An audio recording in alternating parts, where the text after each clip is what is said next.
আজ বানাবো দারুণ সুস্বাদু তিল আর নারকেলের খিরসা। প্রথমে কিছুটা নারকেল কুড়িয়ে নেব। এরপর প্যান গরম করে সাদা তিল হালকা করে ভেজে নেব।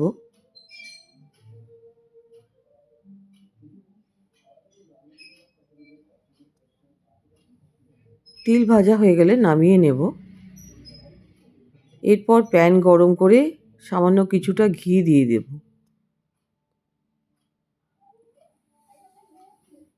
ঘিটা হালকা গরম হলে এই 1 কাপের মতন দুধ দিয়ে দেব।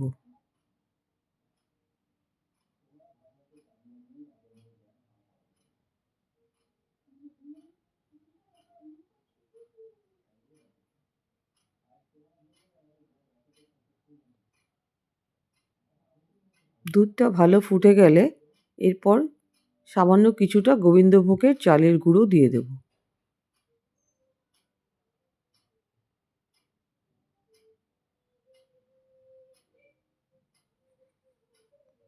ভালো করে নাড়িয়ে চাড়িয়ে চালের গুঁড়োটাকে দুধের সাথে মিশিয়ে নেব।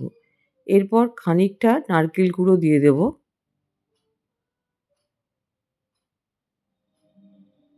পুরো মিশ্রণটাকে ভালো করে মিশিয়ে নেব। এরপর ভেজে রাখা তিলটাও দিয়ে দেব।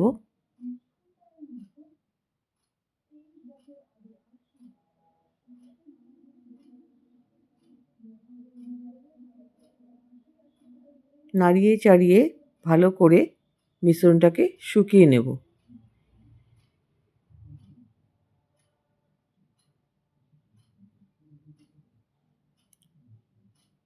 একটু শুকিয়ে গেলে 3-4 চামচ চিনি দিয়ে দেব।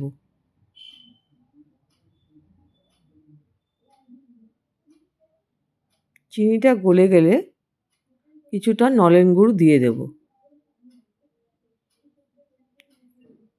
এরপর ভালো করে জাল দিতে থাকবো যতক্ষণ চিনি আর গুড় ভালো করে গলে না যাচ্ছে। এরপর শুকিয়ে গেলে নামিয়ে নেব। হয়ে গেল সুস্বাদু তিল আর নারকেলের খিরসা।